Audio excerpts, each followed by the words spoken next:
Hi guys! Ayan, for today's video, magpapaka-vain muna tayo. Charot. Flex ko lang din tong breakouts ko. Diyos ko, Jai. Mas malala pa to sa topak ng jowa mo. Hindi ko alam, halo-halong chismis yung dumadapo sa mukha ko ngayon. At nagbabalat pa nga. Nakagawa na rin ng panahon dito sa Japan. Winter season kasi ngayon. O hindi kaya gawa ng sa pagbubuntis ko. So ayan, habang tulog yung alaga ko. At habang nasa school si ate. At nasa work naman si daddy. Naisipan kong mag-makeup. Pero ayan, konting flex lang muna sa baby bump ko. Alam ko, maraming gusto makichismis. Kung gaano nakalaki yung chan ko, charot. Bali, ayan, i-share ko lang sa wala namang nagtanong. 23 weeks na akong preggy. Nasa 6 months na yan kung hindi ako nagkakamali. Alam niyo naman, hindi ito yung una kong pagbubuntis. Kaya tamang low-key lang ang atake natin for today's video. So, ayan, tara simulan na natin mag-makeup. Medyo matagal-tagal na rin yung huli kong pag-makeup. Huling pasok ko pa yata sa Omisiyon. Sa totoo lang, mahilig talaga ako sa makeup. Pero wala akong kahilig-hilig mag-makeup. Alam niya na mga totoong nakakakilala sa akin. Basta okay na sa akin ang kilay. Natitripan ko lang talaga mag-makeup pag gumagawa ko ng mga video clips. Pero in real life, guys, lalo na pagpapasok sa trabaho, kakaymono, or kung saan man ako pumunta, sunscreen lang okay na. Pero syempre, nung pumapasok ako sa Omise, ayos naman ako na very light. So ayan, sisimulan ko na mamili ng lipstick. Syempre, pipiliin natin yung pinaka-pack para pag uwi nila masyashock sila bakit ako naka-lipstick. Eh, nandito lang naman ako sa bahay. Pero yun talaga ang purpose ng video na to. Para makita yung mga reaction nila. O ayan, hindi na rin ako magsusuklay. Hindi nga pala uso sa akin ang suklay. O ayan, naaura muna si Buntis. Sa mga nagtatanong nga pala sa akin kung anong gender ni baby. Hindi ko pa alam, guys. Hulaan na lang natin. Coming.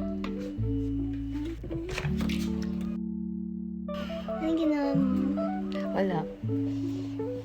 May makeup ka. Bawal ba? At ikaw, bakit ka nag-makeup ka ng ginawa mo? Bawal ba?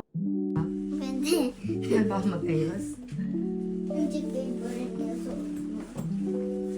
Alam kasi nilang nagme-makeup lang ako pagpapasok ng Omise. Kaya for the shock talaga si ate ng very light. Next naman si Bunso. Hindi kagigising lang nito. Bakit?